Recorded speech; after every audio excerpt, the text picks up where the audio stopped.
Então nós vamos fazer hoje, se Deus permitir, uma breve, muito breve, exposição bíblica acerca do ofício. Então eu vou falar sobre o ofício diaconal, e o pastor Fernando falará sobre o oficial. Eu sobre o ofício, ele sobre o oficial.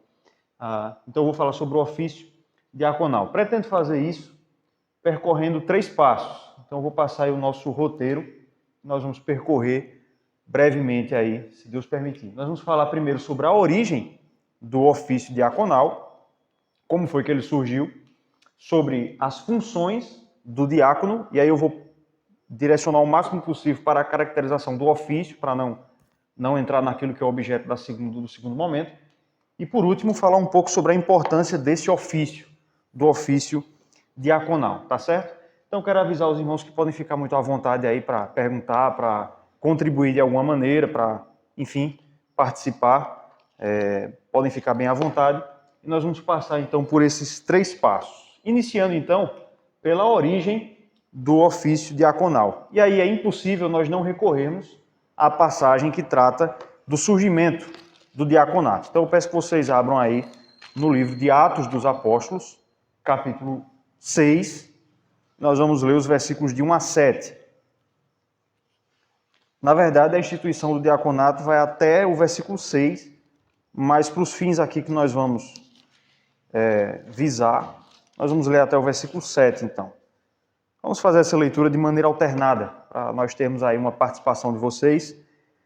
Atos capítulo 6, versículos de 1 a 7. Eu vou ler os versículos ímpares, vocês leiam os versículos pares, tá bom? Ora, naqueles dias, multiplicando-se o número dos discípulos, houve murmuração dos helenistas contra os hebreus, porque as viúvas deles estavam sendo esquecidas na distribuição diária.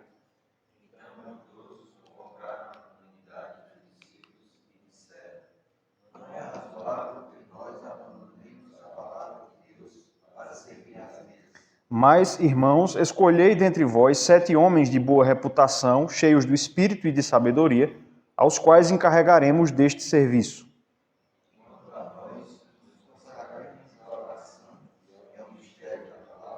O parecer agradou a toda a comunidade e elegeram Estevão, homem cheio de fé e do Espírito Santo, Filipe, Prócoro, Nicanor, Timão, Pármenas e Nicolau, prosélito de Antioquia.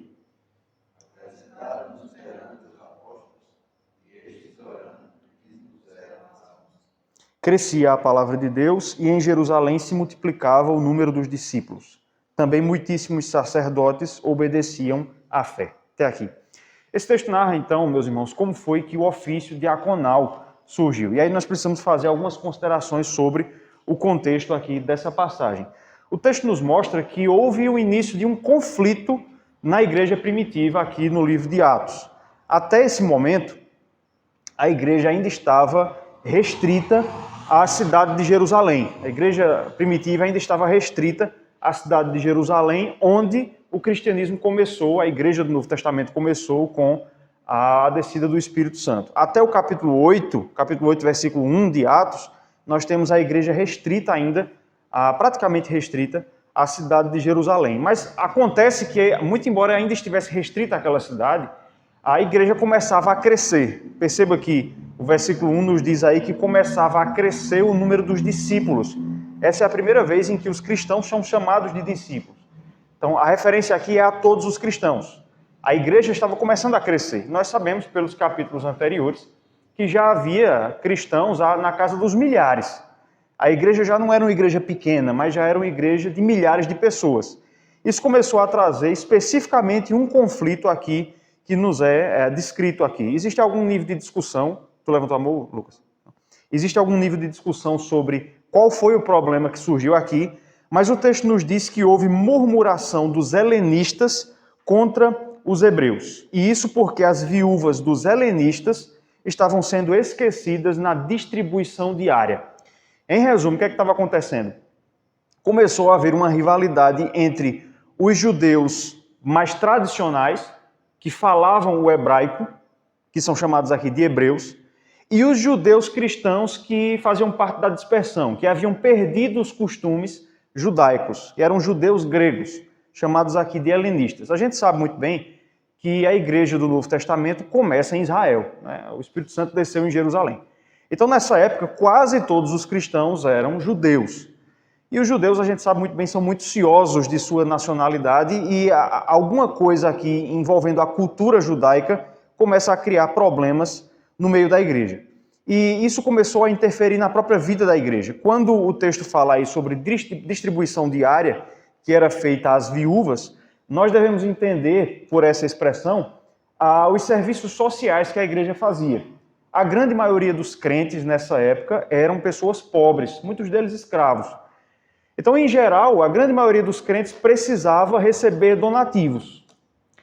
Por isso, uma grande parte dos esforços da igreja, uma grande parte das atividades da igreja nessa época, consistia em vender os seus próprios bens, os crentes faziam isso, e dar àqueles que eram mais necessitados de acordo com a sua necessidade. A gente lê lá em Atos capítulo 2, um relato sobre a igreja primitiva, que isso acontecia frequentemente. Então, essa atividade da ação social, ela era muito mais presente na igreja dessa época, na igreja primitiva, do que é hoje, já que hoje os cristãos, alcançaram um nível de potencial econômico um pouco maior em relação a essa época. O que aconteceu foi que as viúvas de homens helenistas, de judeus gregos que haviam morrido, estavam começando a ser esquecidas, estavam começando a ser desprezadas na hora dessa distribuição. Então começou a haver então algum nível de contenda, algum nível de murmuração dos helenistas contra os hebreus. O contexto então do conflito é mais ou menos esse. Eu já expliquei aí o que era a distribuição diária, descrita aí no versículo 1, e até esse momento, essa distribuição, a distribuição dos donativos era feita pelos apóstolos. Volte aí para o capítulo 4 e veja o versículo 35, nós vamos encontrar a informação de que a distribuição de donativos era até aqui uma atribuição dos apóstolos. Atos 4, 35. E depositavam aos pés dos apóstolos, ele está falando aqui dos donativos, né, dos bens, do dinheiro resultante da venda de bens, e depositavam aos pés dos apóstolos, então se distribuía a qualquer um à medida que alguém tinha necessidade. Então, até aqui, essa era uma atribuição dos apóstolos. O que aconteceu foi que começou a haver um conflito e o número era muito grande. O número de pessoas a serem abastecidas com essa distribuição diária, veja que acontecia todos os dias, começou a se tornar muito grande. Os apóstolos, então, diante daquele entrave, dessas duas situações, de que havia um conflito e que eram muitas pessoas que precisavam ser abastecidas pela distribuição diária, eles percebem então nesse texto que eles não podiam mais, que não era possível mais que os apóstolos fossem os responsáveis pela distribuição dos donativos. E aí, nós vamos encontrar no versículo 2, os apóstolos orientando todos os irmãos. O texto diz aí que eles convocam então toda a comunidade dos discípulos, ou seja, toda a igreja, e eles dizem o seguinte para toda a igreja de Jerusalém reunida: não é razoável que nós abandonemos a palavra de Deus para servir às mesas. Então os apóstolos, dentro daquela situação, convocam toda a igreja, há uma convocação oficial. O que acontece aqui, irmãos, no versículo 2, é mais ou menos o que nós fazemos nas assembleias da igreja. O conselho, ou seja, a liderança que existe, convoca a assembleia para deliberar sobre algo. É mais ou menos o que acontece aqui. Os apóstolos convocam a assembleia da igreja de Jerusalém para deliberar sobre algo. E eles colocam aqui qual é a pauta, então, daquela, entre aspas, assembleia. Não era mais possível que os apóstolos acumulassem essas duas funções. A palavra de Deus, como eles se referem aí, e, por outro lado, servir às mesas. Então, a partir desse momento, os apóstolos percebem que o ministério oficial da igreja deveria se desmembrar em duas partes. Perceba que essas duas partes, elas também são citadas no versículo 4, quando os apóstolos dizem o seguinte: quanto a nós, nos consagraremos à oração e ao ministério da palavra. E no versículo 2 ele se refere à palavra de Deus e ao serviço das mesas. Então, vocês estão conseguindo perceber o que eu estou dizendo aqui? Não era mais possível que os apóstolos acumulassem as duas funções em si mesmos. Eles precisaram agora dividir. E agora nós temos o surgimento de dois ministérios. De um lado, havia o ministério da palavra de Deus, o ministério da palavra e da oração. Quem era que iria dar cabo desse ministério? Os apóstolos. Eles iriam ficar com essa atribuição. Ministério da palavra e da oração. Com o tempo, à medida em que os apóstolos iam plantando igrejas e que os apóstolos iam morrendo, quem foi que assumiu esse ministério? O ministério da oração e da palavra? Os presbíteros. Os presbíteros das igrejas assumiram essa tarefa. Eu falo presbíteros aqui porque, na linguagem do livro de Atos, o pastor é um presbítero, certo? Então, a função do ministério da palavra e da oração ficou com os apóstolos e, à medida em que o tempo passou, com os presbíteros, e surgiu, então, um novo ofício. Esse ofício aí é descrito no versículo 2, o serviço das mesas. Então, houve a necessidade de desmembramento dessas funções, os apóstolos ficariam com o ministério da palavra e da oração, e havia, então, a necessidade de que a igreja elegesse homens para assumir esse novo ministério, o ministério do serviço às mesas. Versículo 3 diz aí, então, que a Assembleia deveria escolher dentre os homens da igreja, 7 que fossem de boa reputação, cheios do espírito e de sabedoria, os quais encarregaremos deste serviço. Essa palavra que aparece traduzida como serviço no versículo 3, ela pode ser traduzida como ofício. Tá certo? Então, os apóstolos estão dizendo literalmente: escolham 7 dentre vós que tenham boa reputação, cheios de espírito e de sabedoria, aos quais encarregaremos este ofício. Então, a partir de agora, nós temos 2 ofícios na igreja cristã. O ofício presbiteral, que primeiro era dos apóstolos, o ministério da palavra e da oração, e o ministério diaconal, o ofício do serviço, o ofício diaconal. E aqui a gente já tem uma primeira coisa que a gente precisa ter muito claro. O ofício, ou melhor, os ofícios da igreja do Novo Testamento são distintos. E o texto nos mostra isso claramente. Há 2 ofícios e esses ofícios são distintos. Há o ofício pastoral ou presbiteral, que é descrito aqui, e há o ofício diaconal. Eles são distintos. E essa é uma diferença, irmãos, que nós temos em relação à Igreja Católica Romana. Porque lá na Igreja Católica, vocês sabem que também existe a figura do diácono. Mas o diácono na Igreja Católica é bem diferente de como nós entendemos o ofício diaconal na Igreja Protestante. Vocês sabem que a Igreja Católica tem 7 sacramentos, né? Um desses sacramentos é o sacramento da ordem, da ordenação. A ordenação na Igreja Católica é um sacramento. E a ordenação, o sacramento da ordem na Igreja Católica, ele é escalonado. Você começa embaixo e vai subindo. Qual é o primeiro degrau do sacramento da ordem na Igreja Católica? É o diaconato. O indivíduo que quer se tornar padre, ele vai para o seminário, estuda filosofia, teologia, mas primeiro ele se torna diácono. Não sei quantos de vocês sabiam disso. Depois que ele termina lá tudo, ele é ordenado padre. Aí como é o nome dessa ordenação pela qual ele se torna padre? Alguém sabe? Ordenação presbiteral. O padre na Igreja Católica é o equivalente ao presbítero ou ao pastor na Igreja Evangélica. Então vejam, há uma diferença então entre a Igreja Católica e a Igreja Protestante, especialmente reformada nesse ponto. Na Igreja Católica, o diaconato é literalmente um estágio para o presbiterato. Lá acontece assim. É claro que a gente sabe que nem todo diácono na Igreja Católica se torna padre. Tanto é que a gente tem conhecimento de muitas pessoas aqui na cidade que são diáconos, mas que não têm a pretensão de se tornar padre. Mas todo padre ou todo presbítero na Igreja Católica foi, em algum momento, diácono. Isso mostra um entendimento defeituoso do que a Bíblia ensina sobre o ofício diaconal. O diaconato não é um estágio para o presbiterato. Ele é um ofício distinto. Atos 6 nos mostra isso. O ministério oficial teve que ser dividido em 2 partes. Não significa dizer, por outro lado, que um diácono não possa vir a se tornar um presbítero. O pastor Fernando foi diácono, né, lá na 4ª igreja. Isso pode acontecer. Frequentemente acontece. Mas os ofícios são distintos. Tá certo? Então esse é um ponto que a gente tem que ter muito claro. Então no versículo 3 surgem então novos oficiais da igreja cristã. E é interessante que muitas pessoas acreditam que esse texto de Atos 6 não fala sobre diaconato.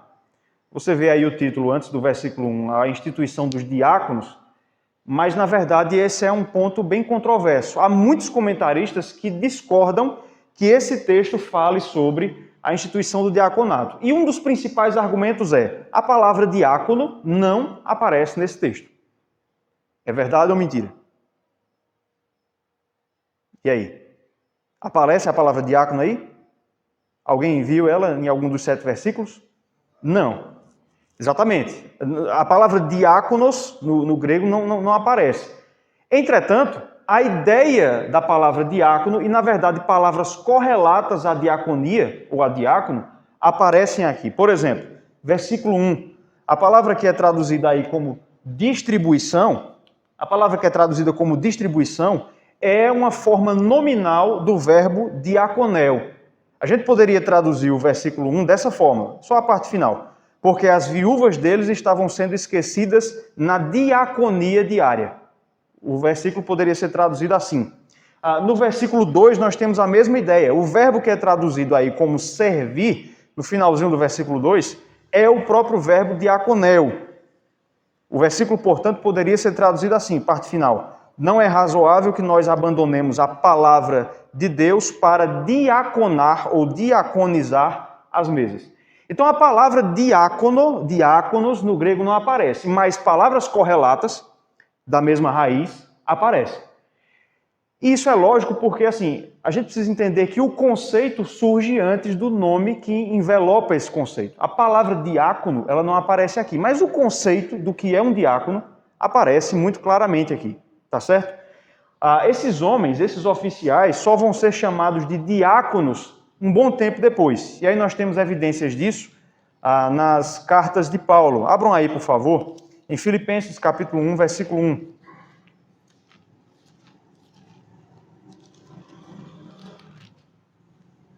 Filipenses capítulo 1, versículo 1, nós vamos ver agora que esses homens, eles já são chamados então por esse nome, diáconos. Filipenses 1, 1. Paulo e Timóteo, servos de Cristo Jesus, a todos os santos em Cristo Jesus, inclusive bispos e diáconos que vivem em Filipos. Aí agora o título aparece. Não aparece lá no começo, porque o mais importante era descrever o ofício e não o nome do oficial. Agora ele aparece aqui, tudo isso resumido na palavra diácono. Mais um pouco para frente aí, 1 Timóteo, esse texto é muito conhecido, creio que será abordado hoje, capítulo 3, eu vou só destacar pouquíssimas palavras aqui. Versículos 8, 10 e 12. Veja aí, 1 Timóteo, capítulos 8, 10 e 12. Opa, estou na epístola errada aqui. Semelhantemente, quanto a diáconos, aí a palavra grega aqui é diáconos, certo? Veja o versículo 10. Também sejam estes primeiramente experimentados, tal, se mostrem irrepreensíveis e exerçam o diaconato. Aí agora nós temos uma palavra que descreve o ofício, diaconato.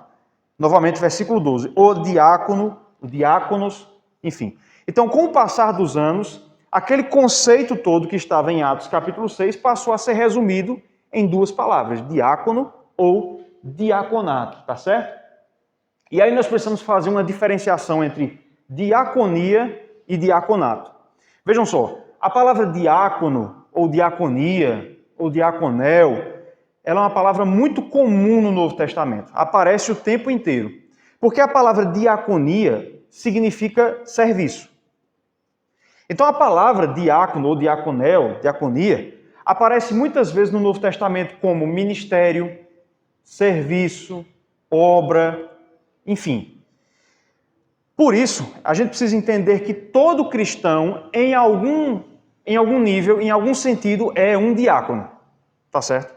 Todo cristão é um diácono em sentido lato. Volte aí para Atos capítulo 6, nós vamos ter uma demonstração disso. Veja aí o versículo 4. Novamente são os apóstolos falando aqui. Atos capítulo 6, versículo 4. E quanto a nós, eles estão falando deles, dos apóstolos, quanto a nós, nos consagraremos à oração e ao ministério da palavra. Sabe qual é a palavra aqui que é traduzida como ministério? Diaconia. É exatamente isso que os apóstolos estão dizendo. Eles vão se dedicar à diaconia das mesas e nós à diaconia da palavra. Então a palavra diaconia aparece muitas vezes. Todo cristão, portanto, todo oficial é em algum sentido um diácono, já que todo crente é chamado a servir. Então, geralmente a gente usa a palavra diaconia para descrever esse serviço de todos os crentes, através dos dons. Isso é a diaconia. Entretanto, a Bíblia fala, em específico nesse texto, de alguns homens que são chamados e são ordenados. O texto diz aqui que os apóstolos impuseram as mãos sobre esses homens para exercer essa diaconia com autoridade, debaixo da autoridade dos apóstolos. Então, acho que vocês estão me acompanhando aqui, né? Todo crente exerce a diaconia, mas apenas os diáconos exercem o diaconato. Diaconia é o serviço de todos os crentes, certo? Diaconato é o serviço oficial dotado de autoridade exercido por homens para o serviço. Serviço que a gente vai descrever daqui a pouco. Ficou claro, irmãos, essa diferenciação entre diaconia e diaconato? É importante, eu sou meio cri-cri com essa questão de palavras, é importante a gente ter essa diferenciação aí, tá certo? Continuando aqui, ainda falando sobre a origem, então, São João Calvino vai dizer o seguinte, eu vou citar isso aqui para destacar o fato de que, depois disso, o diaconato passou então a ser um ofício da igreja. Está um pouco pequeno aí, mas eu vou ler aqui. Muito embora o termo diaconia em si mesmo tenha implicação mais ampla, é o que eu acabei de falar, todo crente exerce diaconia, tá certo? A Escritura designa especificamente como diáconos aqueles a quem a igreja indicou. Vejam aqui que a Assembleia indicou os nomes dos diáconos que foram eleitos. Aqueles a quem a igreja indicou para distribuírem as esmolas e cuidarem dos pobres, e também servirem como mordomos na caixa comum dos pobres. Isso é João Calvino em suas institutas, nas instituições da religião cristã. Tá certo? Então, a partir de Atos 6, nós temos um novo ofício, o ofício diaconal, o diaconato, que é exercido então por esse oficial chamado diácono. E quais são as funções do diácono ou do diaconato? Quais são as atribuições do diaconato? Então, a figura então aí é o diáconos, é o nome do oficial, é o diáconos. O que é que ele deve fazer? A palavra diáconos significa literalmente servidor. Diaconia significa serviço. O diácono, portanto, é o que serve. Mais especificamente, a palavra era usada para designar aquelas pessoas que serviam às mesas, que na nossa cultura são chamados de garçons, certo? A figura mais próxima que a gente tem do que seria um diácono na cultura grega é a figura do garçom, é aquele que serve à mesa, tá certo? E nós vemos que a ideia de servir à mesa aparece explicitamente no texto de Atos 6, né? Versículo 2. Não é razoável que nós abandonemos a palavra de Deus para servir às mesas, para exercer o serviço das mesas. O diácono ou o diaconato é o exercício de um dom espiritual que é mencionado no Novo Testamento. Abram aí suas Bíblias, em 1 Coríntios capítulo 12, versículo 28. É um dos textos em que Paulo lista os dons espirituais e um desses dons representa exatamente o dom que é exercido pelo diácono, ou no diaconato. Veja aí, 1 Coríntios capítulo 12, versículo 28. A uns estabeleceu Deus na igreja, primeiramente apóstolos, em segundo lugar profetas, em terceiro lugar mestres, depois operadores de milagres, depois dons de curar, agora socorros, governos, variedades de línguas.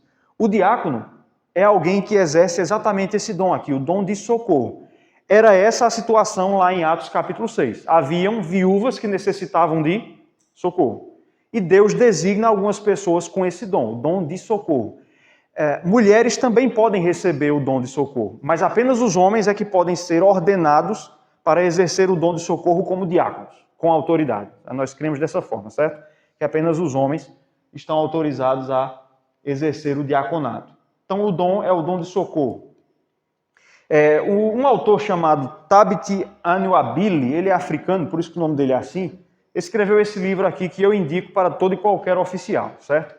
É uma literatura muito simples, a publicação da editora Fiel, Encontrando Presbíteros e Diáconos Fiéis. Os capítulos têm 2 ou 3 páginas, então é uma leitura que você vai fazendo bem tranquilamente. E ele trata de uma maneira muito simples, ao mesmo tempo profunda, de tudo aquilo que se exige do presbítero e do diácono. Esse autor, ele chama os diáconos de amortecedores da igreja. Curioso, né, que ele chame assim. Qual é a função do amortecedor do carro? Não, sim, mas aí... Olha, tá vendo? Diga aqui no microfone. A função do amortecedor é diminuir os impactos de alguma colisão, né? Colisão com o solo, principalmente nesse caso, né? Para que aquele impacto não seja sentido por quem está dentro do carro. Eu estou falando de maneira extremamente leiga, mas é exatamente isso, né? Percebam que é essa a função que os diáconos exercem aqui em Atos capítulo 6, não é isso? Eles foram eleitos pela Assembleia, ordenados pelos apóstolos, para quê? Para sanar uma situação de urgência na igreja, que poderia causar danos, que poderia causar, até mesmo, se a situação evoluísse aqui, a primeira divisão do cristianismo. Se aquela situação de desunião entre helenistas e hebreus não fosse resolvida, a gente poderia ter o primeiro cisma da cristandade já aqui no seu começo. Os diáconos são eleitos para apagar o fogo, para resolver aquela situação, para amortecer o impacto daquilo que estava acontecendo. Eu acho que isso vai ser abordado mais pelo pastor, mas só como um nota de rodapé, só como uma centelha, isso já nos mostra como é que nós devemos exercer, portanto, o nosso diaconato, né? Falo nós aqui como uma figura de linguagem, eu não sou diácono, mas essa é a função do diácono, é amortecer os impactos, né? Não é levar os problemas à frente, mas é encerrá-los, certo? Vocês são, portanto, os amortecedores da igreja, sem nenhum tipo de diminuição através dessa expressão, tá bom?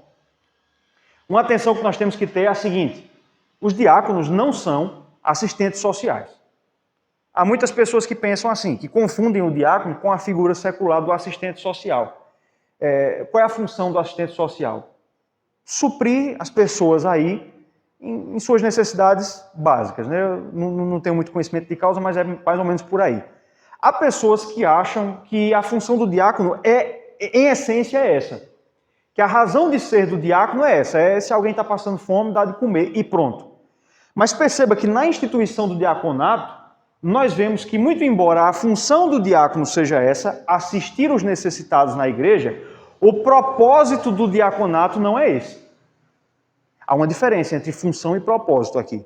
A função é assistir os necessitados, mas o propósito pelo qual o diaconato foi instituído foi preservar o ministério da palavra. Perceberam isso? Foi evitar que os apóstolos tivessem dificuldades de permanecer com o seu ministério principal, que era oração, palavra. Isso muda tudo. Isso nos faz entender que a função do diácono não é ser um assistente social.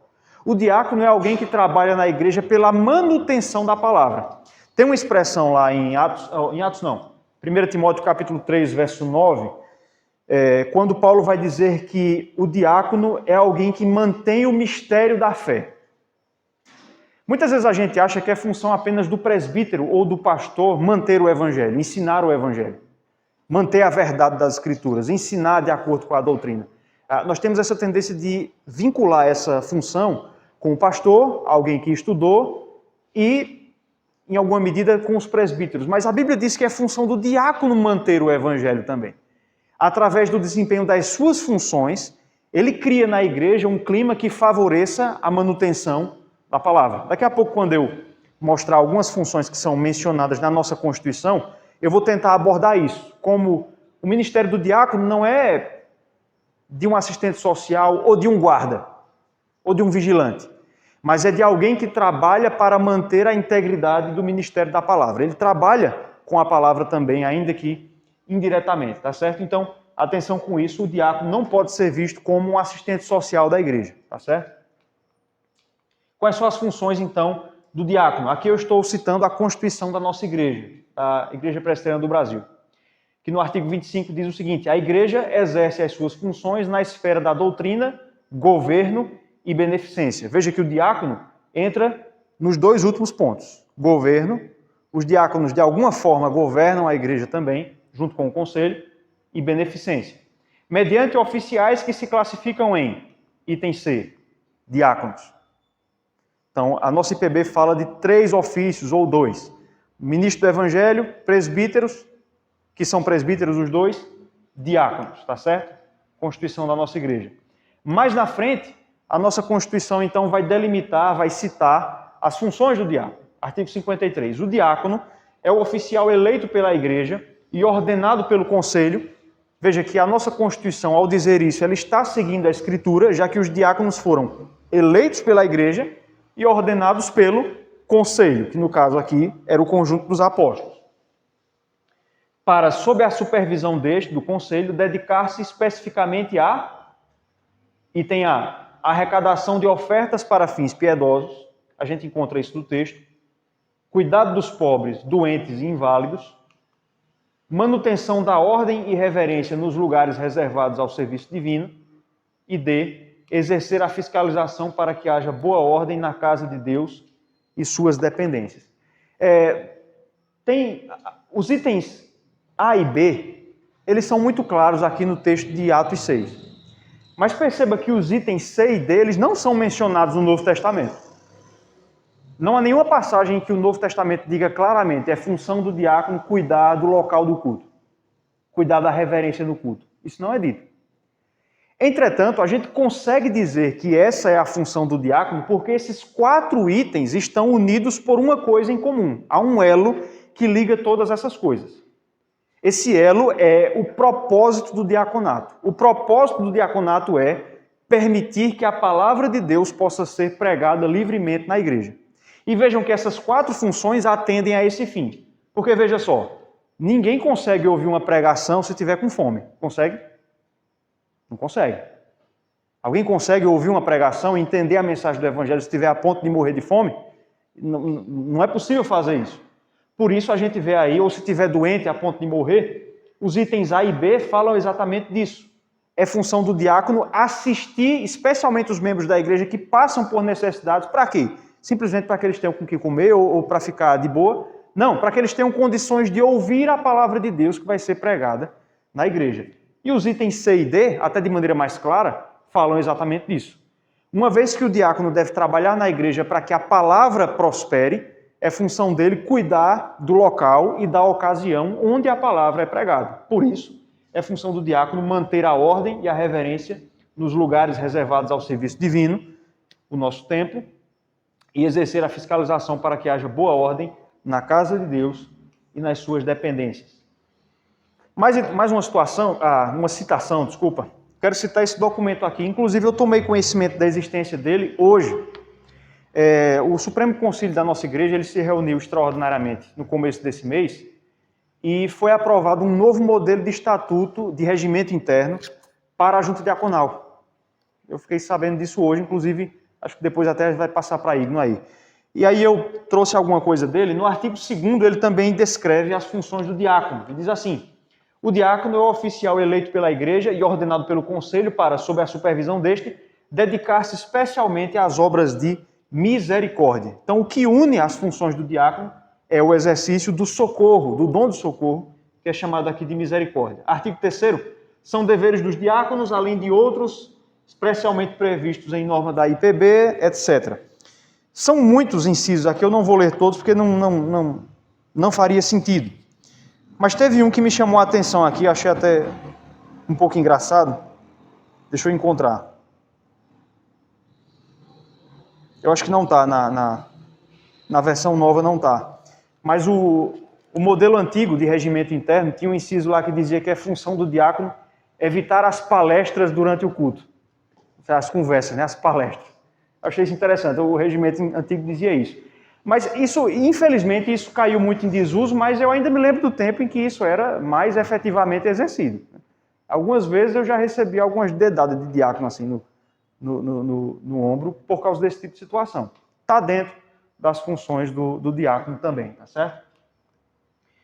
Modelo de estatuto para a junta diaconal IPB.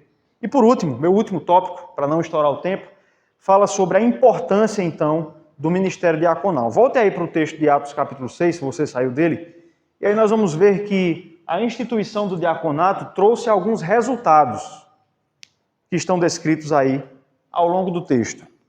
Veja que é uma situação bem interessante aí. Veja o nome dos homens que foram eleitos no versículo 5. Eles são Estevão, Filipe, Prócoro, Nicanor, Timão, Pármenas e Nicolau. Todos esses nomes são nomes gregos, são nomes gentios. Isso significa provavelmente que a igreja escolheu helenistas. elegeu helenistas. E isso é significativo porque a gente foi informado no versículo 1 que eram os helenistas que estavam sendo esquecidos na distribuição. Lembram disso? Eram os helenistas, eram os gregos. E são exatamente homens de procedência grega que são eleitos aqui na eleição dos diáconos. E o último, Nicolau, o texto diz que ele era prosélito de Antioquia, ou seja, ele não era judeu. Esse era gentil mesmo, era prosélito. Prosélito é alguém que nasceu gentil, mas se fez judeu. Ele não era judeu de sangue. Isso nos mostra o primeiro resultado que a instituição do diaconato trouxe. Acabou o problema do esquecimento das viúvas dos helenistas na distribuição. Já que os diáconos eram helenistas, eles não iriam esquecer das pessoas da sua própria família, vamos dizer assim. Então esse foi o primeiro resultado. Aquele problema cessou. O problema do esquecimento ali, esquecimento entre aspas, né? Muito provavelmente era intencional, acabou. Um outro resultado, meus irmãos, da eleição dos diáconos aqui, da instituição do diaconato, está nas pessoas de Estevão e Filipe.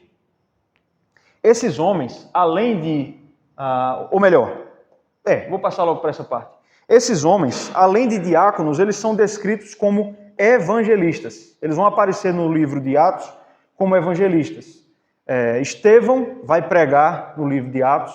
Filipe vai pregar para o eunuco, Filipe vai batizar o eunuco. Enfim, eles não eram apenas diáconos, mas eles eram também evangelistas. O ofício de evangelista provavelmente cessou, não vou entrar nesse mérito, mas me chama a atenção que dentro da junta diaconal da igreja de Jerusalém surgiram pregadores. Surgiram pessoas que lidavam com a palavra, não eram presbíteros, mas lidavam com a palavra, eram evangelistas, batizaram, enfim, militaram nessa área também. E esse foi um benefício que a igreja de Jerusalém teve naquele contexto e que a nossa igreja pode ter. A junta diaconal pode ser um celeiro de onde pessoas habilidosas com a palavra podem surgir também. Um outro resultado está no versículo 7, veja aí. Crescia a palavra de Deus e em Jerusalém se multiplicava o número dos discípulos, também muitíssimos sacerdotes obedeciam à fé. Depois que se resolveu aquele problema com a instituição do diaconato, a palavra de Deus voltou a crescer. Os apóstolos puderam continuar no seu ministério de pregação e a palavra de Deus cresceu. E vejam, os gentios foram beneficiados, mas os judeus também, já que o texto diz que muitos sacerdotes judeus que serviam em Jerusalém se converteram ao cristianismo. Então vejam que o aparecimento do ofício diaconal foi essencial para que o ministério da igreja prosperasse. O autor aqui, ele nos diz o seguinte na página 20, vou ler aqui rapidinho, bem rapidinho. Ele diz o seguinte: a grandeza desse trabalho, ou seja, do trabalho do diácono, se vê, no caráter dos indivíduos que deveriam ocupar esse ofício, não podia ser qualquer pessoa, não vou entrar nesse ponto, mas o texto diz. B, no fato de que isso facilitaria o ministério da palavra e da oração, o que nós vemos no texto. E C, no efeito unificador e fortalecedor que isso traria à igreja em geral. Os diáconos trouxeram de novo unidade para a igreja. E ele termina dizendo, o diaconato é importante. Então a igreja de Jerusalém foi extremamente beneficiada com o diaconato. E uma outra igreja que se beneficiou muito do diaconato foi a igreja de Genebra. Vou terminar com isso. A imagem que tem no começo lá é uma pintura da cidade de Genebra, na época de Calvino. Eu coloquei aquela imagem porque eu pensei em terminar falando disso. Calvino tinha algumas diferenças de visão quanto ao diácono em relação ao que nós entendemos. Não vou entrar nesse ponto, mas ele tinha algumas visões um pouco diferentes. Mas Calvino investiu bastante na junta diaconal da igreja da sua cidade, da igreja de Genebra. Existe um artigo escrito na revista Fides Reformata sobre essa experiência. E, meus irmãos, é bastante inspirador o que aqueles diáconos conseguiram fazer. Vou citar apenas algumas coisas. Os diáconos de Genebra fundaram um hospital, o Hospital de Genebra. Aliás, eu não sei se as coisas têm a ver uma com a outra, mas a Cruz Vermelha cedia-se em Genebra. Aquela instituição famosa que aparece no Chaves, relacionada a obras de saúde, é sediada na cidade de Genebra. Eu não sei se uma coisa tem a ver com a outra. Eles fundaram um hospital para os pobres. Eles fundaram uma poupança chamada de Fundo Francês, que servia para o socorro de imigrantes que eram perseguidos protestantes que eram perseguidos em outros lugares, na França, na Inglaterra, eles criaram uma poupança para essas pessoas. E, além disso, os diáconos de Genebra apoiaram bastante o ministério de Calvino. Eram os diáconos de Genebra, por exemplo, que publicavam os escritos de Calvino, forneciam a ele papel, forneciam a ele materiais para que ele escrevesse. Enfim, muito do que a gente tem de Calvino hoje, dos escritos dele, não é pouca coisa, foi possível porque a junta diaconal da Igreja de Genebra estava junto dele. Então a Igreja de Genebra também aparece aí como um exemplo de como o diaconato pode e deve ser, na verdade, fundamental para uma igreja, tá certo? Então nós abordamos aí a origem, as funções e a importância do ministério diaconal. Aí algumas referências que eu usei. Por aqui eu encerro, agradeço aí o momento, creio que fiquei dentro do meu tempo.